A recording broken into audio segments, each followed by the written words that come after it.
It offers up a 1-0 pitch. It's a curveball that is way up. Then the count goes to 2-0.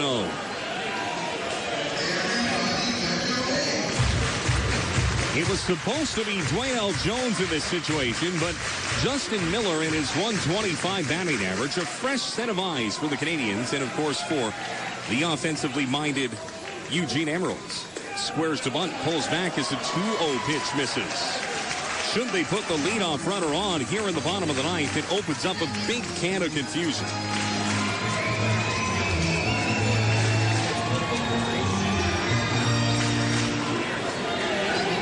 Permison, the right-hander, comes set. He's got a long way to go to get back in this at-bat, but there's a start. Fastball in for a strike, and the count goes to 3-1.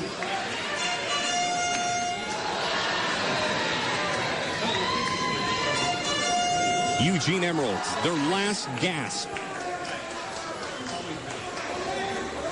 As the right-hander kicks and fires, it's a fastball inside, so here we go. A walk to the leadoff hitter, and it brings up Albert Martinez. Now, here you go. Do you start to bunt? Down by 2, I'm assuming you're still hitting away. It would be very interesting to see what they do with Martinez, who is 1 for 2 in this game. In his last plate appearance, he slammed a double and came around to score. So Martinez is probably feeling pretty good about himself right now. The pitch from Permison, he did square to bunt and then pulled back as the pitch was up in the zone, and the count goes to 1-0. Bullpen is getting loose for the Canadians at a fever pitch. Alison Escalante, the Dominican hard-throwing right-hander who throws sidearm. 1-0. He squared again, and the other pitch is up. So now the count goes to 2-0. So very quickly, Rich Miller is going to come out and have a conversation with Drew Permison, who steps off the back of the mound, grabs the rosin bag, and this is a pressure moment. Permison's heart rate is probably going twice what it should be going. He knows that the Canadians are 3 outs away. He also knows that he dealt in the 8th, but here in the 9th, it's a whole different story. The Canadians got 5 runs early, but they did not score since the 3rd. The Emeralds have chipped away, and right now have the tying run at the plate, up and in. 7 of the 8 pitches that Permison has offered up to the plate have missed the mark. And you are setting the stage for a dramatic moment in Eugene. 3-0 miss.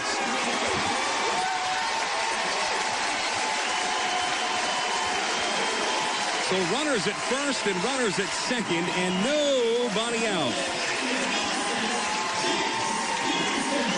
And Jace Peterson has brought the entire Eugene Emerald faithful to their feet. The winning run is at the plate.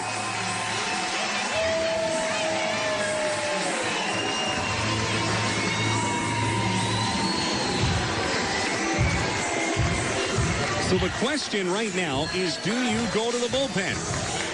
Permison is struggling here in the 9th. But you have lived and died with Drew Permison the entire summer.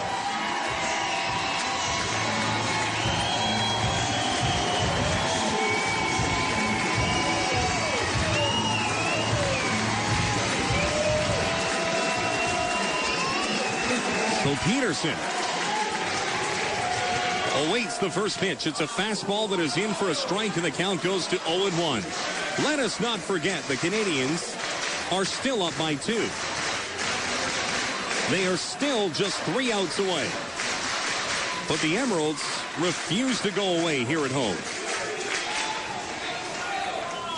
The 0-1 from Permison is a curveball that missed outside, and the count goes to 1-1.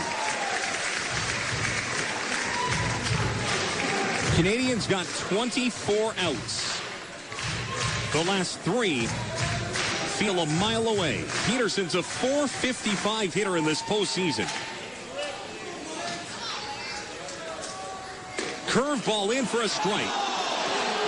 Peterson doesn't like the call. He immediately starts talking to the umpire, but that is a massive pitch. As Permison has reintroduced his slider to the strike zone. So now the right-handed pitching Permison to the left-handed hitting Jace Peterson. It's a 1-2 count. The pitch is a backdoor slider that missed. 2 balls and 2 strikes. What a tense moment here at PK Park in Eugene, Oregon.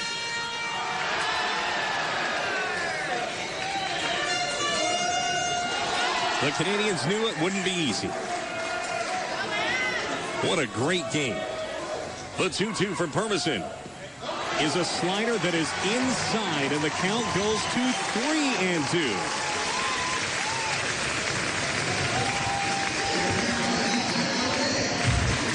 Best case scenario is the Canadians get a ground ball that maybe they could turn for a pair.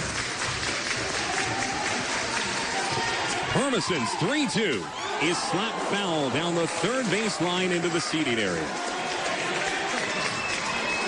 Alison Escalante continues to work for the Canadians in the bullpen down the third base line. Jace Peterson, the first rounder of the San Diego Padres, awaits the second 3-2. Kick, pitch, ball hit for a base hit into right. They will hold them up at third. The bases will be loaded with nobody out. So the defensive replacement, Randy Schwartz at first base, watched that ball go skyrocketing past him. And here we go.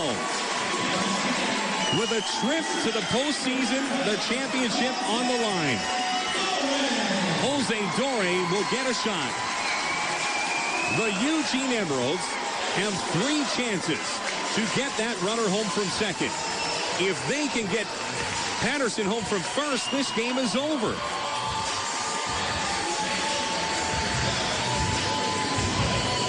My goodness. After everything the Canadians did to build themselves a 5-0 lead, Sanchez, 4 2/3 scoreless. The bullpen for the Canadians is on the ropes. They are taking a flurry of punches. Yet still no run has come home.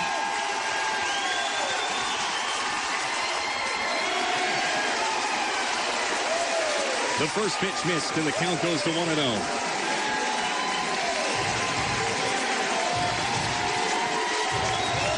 Crowd here in Eugene is going absolutely bananas, and they have every reason to.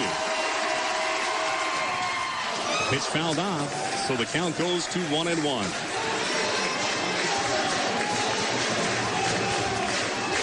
Jose Dore is best remembered for an 8 RBI performance in Vancouver about a calendar month ago.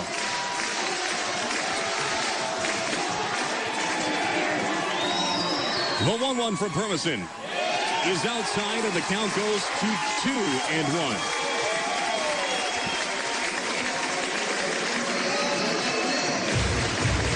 Crowd here in Eugene continues to try and will the Emeralds to a victory. 2-1 is a high chopper in the middle of the infield. 1 run will score, but the out's recorded on the 4-3 putout.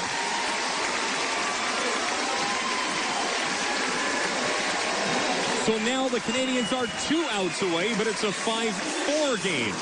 Tying run at third, winning walk-off run is at second base.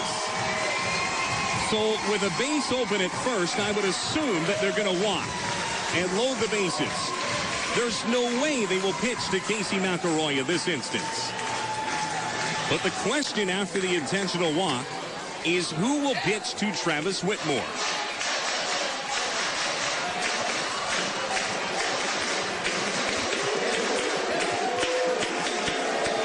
They will reload the bases. The crowd in Eugene has to know that this is the way to go.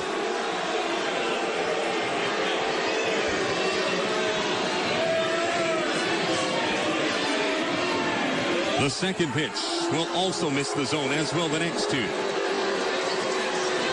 This is it.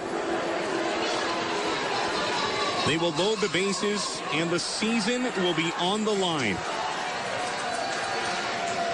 Pitch number 3 has just missed the zone.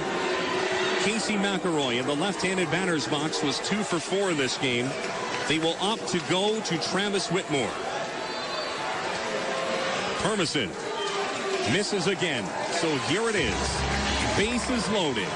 1 out. Bottom of the ninth. The Seas, who had a 5-0 lead in this game, have watched the Emeralds score 4 unanswered.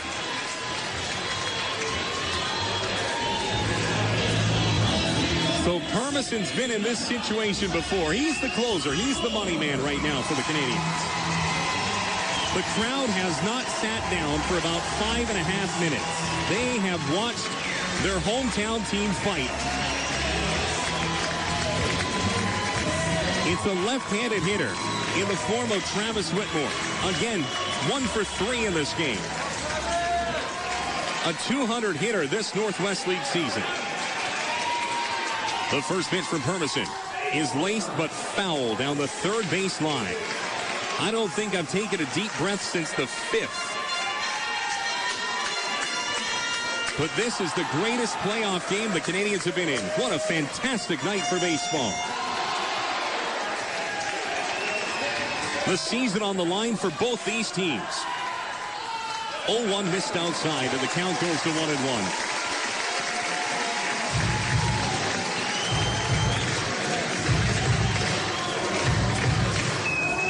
Listening to Canadians baseball tonight here on the Team 1410. Hermison in a world of trouble. The 1-1. Swing and a miss. The count goes to 1-2. The Canadians could win the West Division crown with a double play.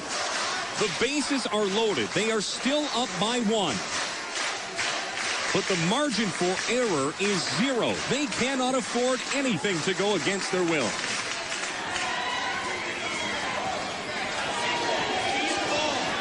And now Whitmore calls for time just before Hermison offers up to the plate. My goodness, my goodness. What a game. Man, oh man, what a moment. The 1-2. Backdoor curveball, and it just missed. He went with his bread and butter, and it just didn't have enough twist to it to find the strike zone.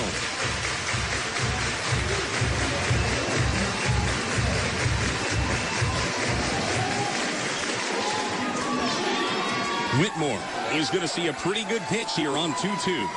Hermison to the plate. Backdoor curveball, and it's there. He got him. And Whitmore's going to get ejected. I can feel it in a second. Curveball got him. Whitmore is completely in the face of the umpire. So that is the second straight out.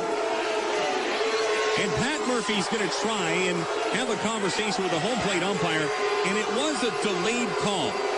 There was an extra minute between the ball hitting Rankin's glove and the umpire pulling the trigger.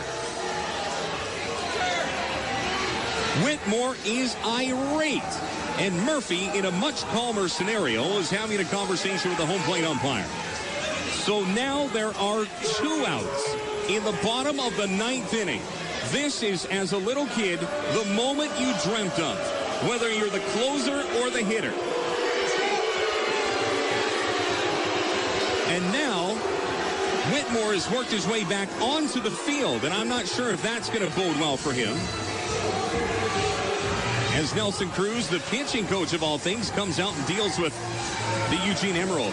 So this is an interesting moment in the fact that the Eugene Emeralds had all the pressure on the world right on the Canadians, but yet they're yelling their way out of this moment. So now Murphy's having an argument with the first base umpire. And they're trying to freeze Hermison. It makes perfect sense. So Hermison's been in the middle of the diamond for probably about 2 minutes now. He hasn't thrown a pitch. He simply looked at a rosin bag and watched the festivities. So Matt Colantonio is the only thing between one of these teams going to the championship.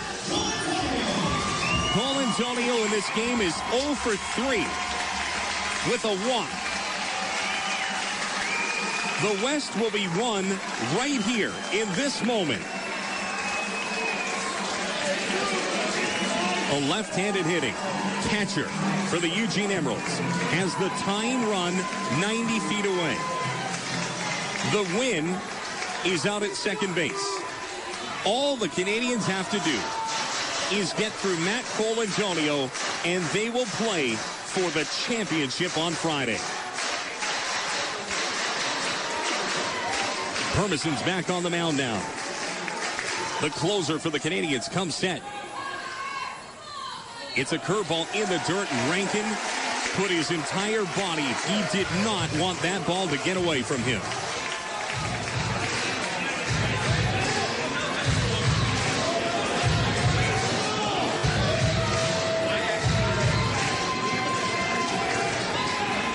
A 1-0 pitch to Matt Colantonio will wait as he steps out of the box.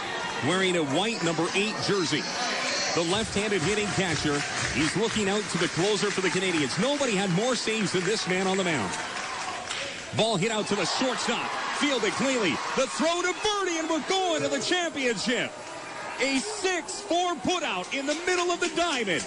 And the Vancouver Canadians will play the Tri-City Dust Devils on Friday night for a chance to bring the ring to Vancouver. We will take a break.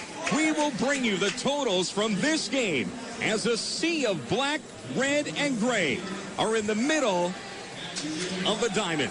They did it. They're going to play for the championship. Skip, you're listening back in New Jersey tonight. We're 2 wins away. We'll take a break.